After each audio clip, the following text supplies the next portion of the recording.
Hello friends, welcome to నవలా హృదయం. ఈ వీడియోలో మనం సిరి తెచ్చిన ప్రేమసిరులు అనే కొత్త నావెల్ చూడబోతున్నాం. కథలోకి వెళ్ళిపోదాం రండి. సిరి ఆకలికి ఏడవటంతో పార్వతమ్మ దివ్యకు గది చూపించమని అనురాగ్కు చెప్తుంది. శ్యామలను కూడా రమ్మని దివ్య అడగగా ఆమె మాట్లాడుకోవడం కోసం ఉండాలి అని తాను ఒక్కతే వెళ్లి రమ్మని చెప్తాడు గిరీశం. మౌనంగా అనురాగ్ చూపిన గదికి వెళ్లి పాపకు పాలు పడుతూ ఉంటుంది దివ్య. ఆమె మదినిండా అనురాగ్ గురించిన ఆలోచనలు నడుస్తుంటే అతడు అదే గదిలో ఉన్న సోఫాలో కూర్చొని ఆమెనే తీక్షణంగా చూస్తూ ఉన్నాడు. పాలు తాగుతూ మెల్లిగా నిద్రలోకి వెళ్లిన సిరిని భుజాన వేసుకుని వెన్ను నిమురుతూ పక్కకు తిరిగింది దివ్య. ఆమెకు సోఫాలో కూర్చొని తననే చూస్తూ కనిపించాడు అనురాగ్. వెంటనే ఆమె తల దించేసి మరోవైపు తిరిగి ఆలోచిస్తూనే పాపకు వెన్ను నిమురుతూ ఉండిపోయింది. ఏంటి దివ్య, నువ్వు మాకు ఎలా తెలుసు అని ఆలోచిస్తున్నావా? మృదువుగా వినిపించింది అనురాగ్ స్వరం. ఆమె క్షణంపాటు అతడి వంక చూసి పాపను మంచంపై పడుకోబెట్టి లేచి మొహమాటంగా అనురాగ్ ముందుకు నిలబడింది. అలా నిలబడింది కానీ ఒక్క మాట కూడా మాట్లాడకుండా నేల చూపులు చూస్తూ ఉంది. ఏంటి దివ్య, ఎందుకు భయపడుతున్నావు? నేను చూసిన దివ్య ఈరోజు ఎక్కడా అని అడిగాడు అనురాగ్. ఆమె అతడిని విస్మయంగా చూస్తూ నిలబడగా, ఎందుకిలా అయిపోయావు? పాప వల్ల ఎవరో ఏదో అంటున్నారనా? వాళ్లేదో అన్నంత మాత్రాన నువ్వు కాకుండా పోవు దివ్య. నీ స్వచ్ఛమైన మనసుని చూడలేని గుడ్డివాళ్లు. కానీ నేనలా కాదు. ఇకపై మీ అందరి బాధ్యత నాది. నన్ను నమ్ము అని చెప్పాడు అనురాగ్. ఆమె ఏమీ మాట్లాడకుండా మౌనంగా ఉండగా, ఏంటి దివ్య, ఏం మాట్లాడట్లేదు? ఎందుకింతలా డల్ అయిపోయావు? నువ్విలా అస్సలుండవు కదా. ఇలా ఉండటం నీ లక్షణం కాదే. ఎప్పుడూ చలాకీగా నవ్వుతూ అందంగా ఉంటావు అని అనురాగ్ అనడంతో మరోసారి షాక్ అయింది దివ్య. నేను ఇలా ఉండనని ఇతనికి ఎలా తెలుసు? అంటే నా గురించి పూర్తిగా తెలుసా? కానీ ఎలా? నేను ఇతన్నెప్పుడు చూడను కూడా లేదు అని మనసులో ఆలోచిస్తూ ఉంది. అదే సంశయంతో మెల్లిగా నోరు తెరిచి, నేను మీకెలా తెలుసు? మిమ్మల్ని నేను ఎప్పుడూ చూడలేదు, చూసినట్లు గుర్తు కూడా లేదు అని అడిగింది దివ్య. అనురాగ్ చిన్నగా నవ్వి, నాకు నువ్వు తెలుసు కానీ నీకు నేను తెలియదు దివ్య.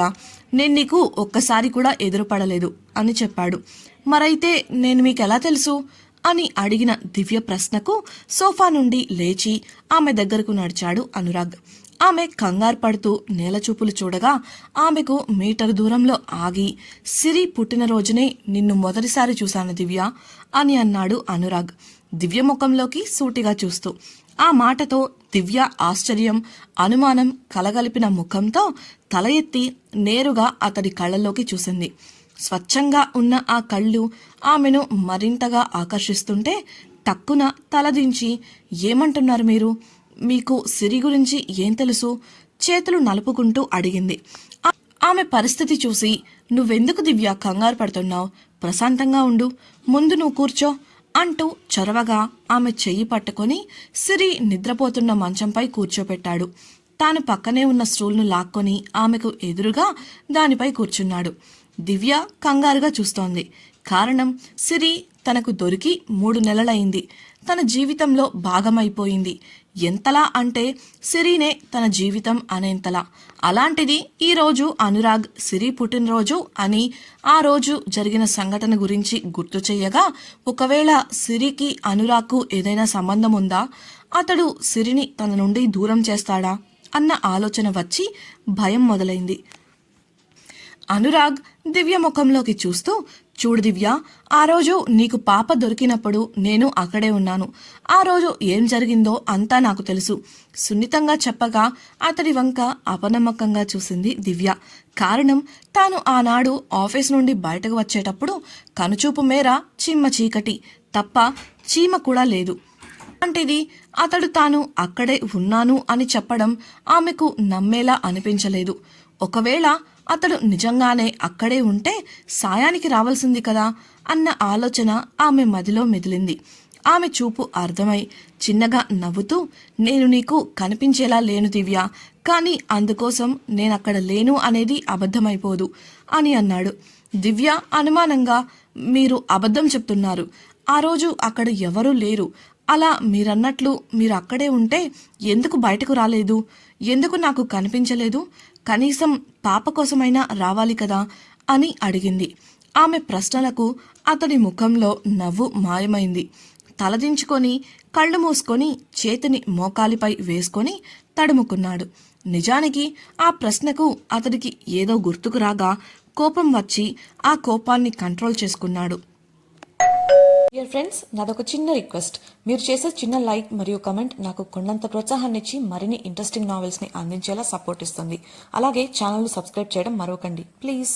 అలా చేశాడే కాని ఒక్క మాట కూడా మాట్లాడలేదు.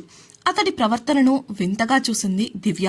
కొంత సమయానికి అనురాగ్ తేరుకుంటూ, సారీ దివ్య, నేను నీ ముందుకు వచ్చే స్థితిలో ఆ రోజు లేను.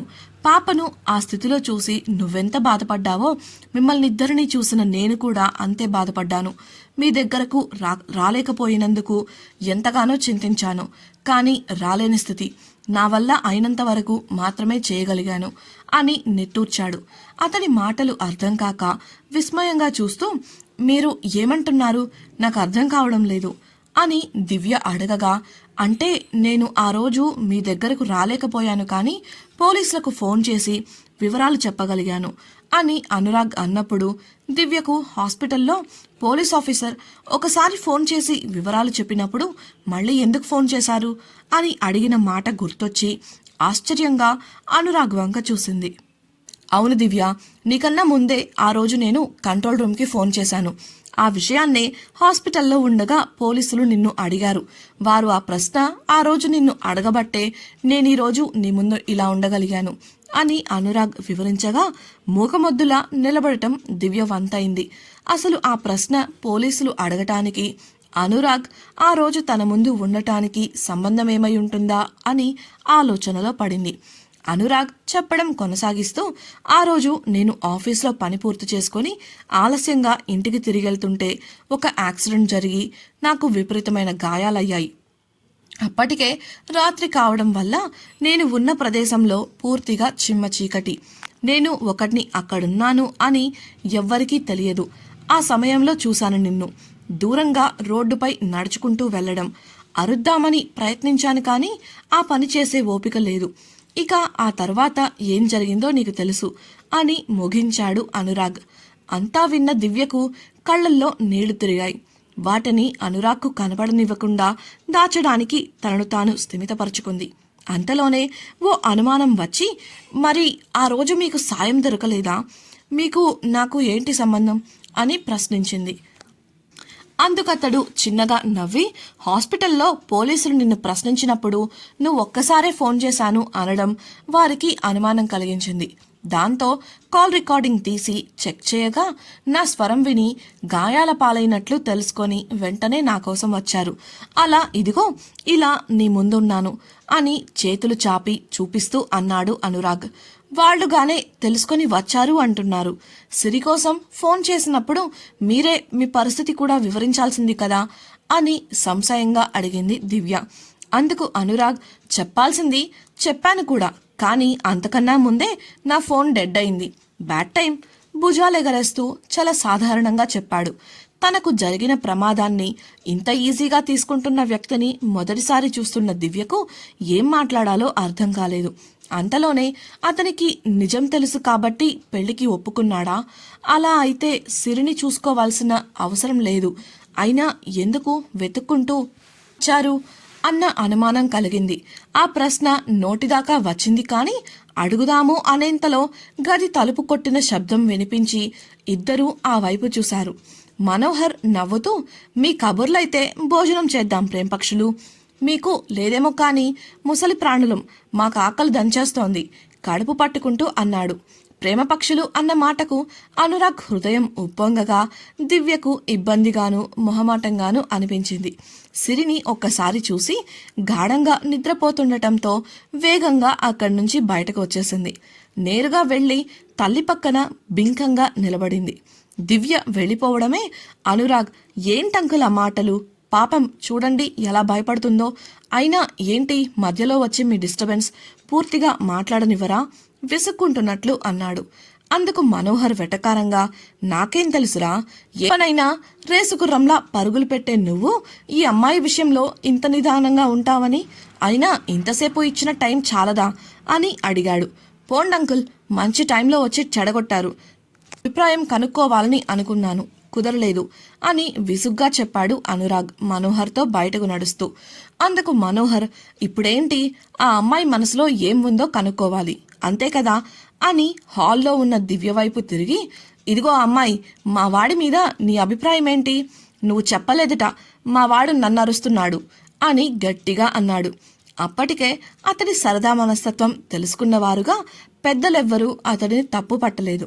దివ్య మాత్రం ఇబ్బందిగా అందరినీ చూడగా అందరూ ఆమె ఏం చెప్తుందా అని ఆసక్తిగా ఆమెనే చూస్తూ ఉండటం గమనించి తండ్రి వంక ఒకసారి చూసి కాస్త భయంగా అక్కడి నుండి బయటకు పరుగుపెట్టింది దివ్య.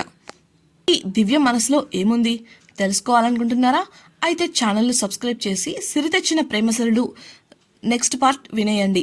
అలాగే మీకు ఈ వీడియో నచ్చినట్లయితే లైక్ చేసి మీ సన్నిహితులతో షేర్ చేయండి. మీ అభిప్రాయాలను మాతో పంచుకోవడం కోసం కామెంట్ సెక్షన్లో తెలియజేయగలరు. ఇట్లు మీ నవలా హృదయం team. Thank you for listening.